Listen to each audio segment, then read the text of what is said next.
Halo semuanya, kembali lagi di segmen Pintar Mandarin bersama Catherine Jijan. Untuk di video hari ini, aku akan menjelaskan ke kalian keuntungan kalau misalnya kalian mau ngambil tes HSK. Kalau misalnya teman-teman masih bingung apa itu tes YCT, HSK, dan BCT, bisa diklik video di sini dulu ya, supaya teman-teman gak bingung tentang pembahasan yang akan aku sampaikan dalam video ini.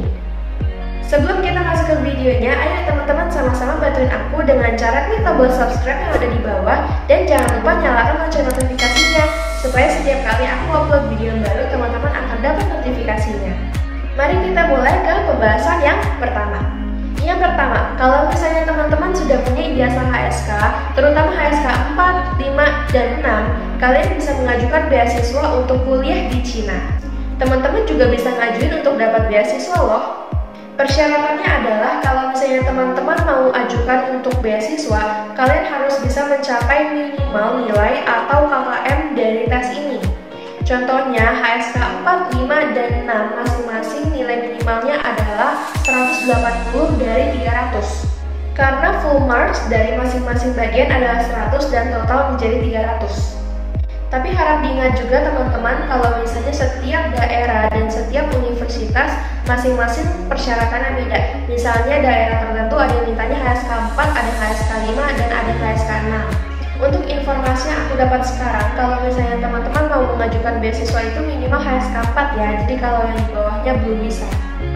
Dari 3 tes yang tersedia dari YCT, HSK, dan BCT, aku lebih suggest teman-teman untuk ngambil yang HSK aja, karena HSK ini akan banyak terpakai untuk daftar kuliah maupun kerja.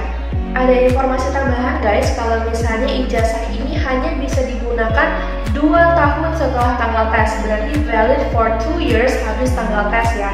Jadi kalau misalnya sudah lebih dari 2 tahun dari tanggal tes itu, maka kalian harus tes ulang. Sertifikatnya hanya bisa disimpan sebagai bukti nanti untuk kalian mau daftar kerja. Selain untuk mengajukan beasiswa untuk kuliah di Cina, kalian juga bisa menggunakan ijazah ini untuk daftar kerja. Terutama di perkantoran ataupun perusahaan-perusahaan besar ya guys, karena untuk sekarang bos-bos besar itu sedang banyak mencari orang-orang yang bisa atau handal dalam berbahasa Mandarin. Which is, kalau misalnya teman-teman udah punya ijazah ini akan menjadi poin plus diri kalian. Meskipun udah lewat 2 tahun dari tanggal tes, misalnya kalian dari SD pernah tes, terus SMP pernah tes, SMA pernah tes, misalnya di kuliah belum pernah tes sama sekali. Nah otomatis kalau kalian udah mau cari kerja setelah lulus S1, pasti yang dulu-dulu itu kan udah expired kan, maksudnya udah lebih dari 2 tahun. Tapi gak apa-apa, itu masih menjadi bukti kalau misalnya kalian pernah mengikuti tes HSK ini. Intinya, kalau misalnya teman-teman udah lulus kuliah dan mau cari kerja, maka akan lebih mudah, lebih gampang. Karena zaman sekarang itu banyak banget perusahaan asing yang menanamkan modalnya atau membuka perusahaannya di Indonesia. Dan mereka biasanya akan nanya apakah kalian punya sertifikat HSK atau tidak. Yang ketiga, teman-teman bisa memperluas jaringan bisnis dengan cara trading ataupun sampai akademik dengan orang Cina asli. Poin ketiga ini sangat bagus ya guys kalau misalnya kita nanti udah masuk dunia bisnis atau dunia pekerjaan. Karena seperti yang kita tahu kalau misalnya barang-barang Indonesia dari plastik ataupun baju ataupun barang-barang yang lain itu banyak yang diproduksi made in China. Jadi banyak banget yang barang-barang itu diimpor dari Cina-nya langsung. Which is sangat-sangat bagus kalau misalnya kita bisa langsung komunikasi sama mereka, bisa nego harga ataupun yang lain-lain. Jurusan yang ditawarkan oleh universitas dari China sendiri juga sangat beragam loh guys. Bagus-bagus juga, ada dari hubungan internasional, juga ada accounting, finance yang langsung berhubungan sama orang Cina-nya langsung. Which is itu akan mempermudah kalian kalau misalnya kalian mau membuka bisnis di sana. Karena dengan kita langsung kuliah di Cina-nya itu, di Universitas China, kita bisa langsung terjun ke dalam dunia bisnis mereka.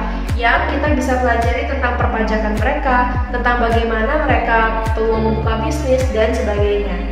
Teman-teman bisa belajar dari dasar-dasar perbankan, bisa belajar cara startup bisnis yang akan lancar di Cina, juga bisa belajar bagaimana cara berinteraksi dengan orang dari Cina-nya langsung.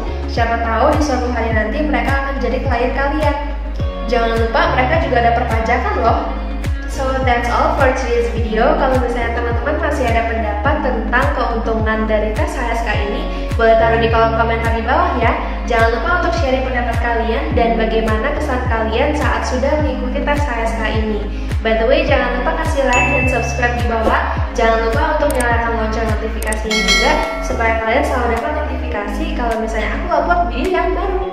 Sampai ketemu di segmen Pintar Mandarin bersama Catherine Jen yang selanjutnya.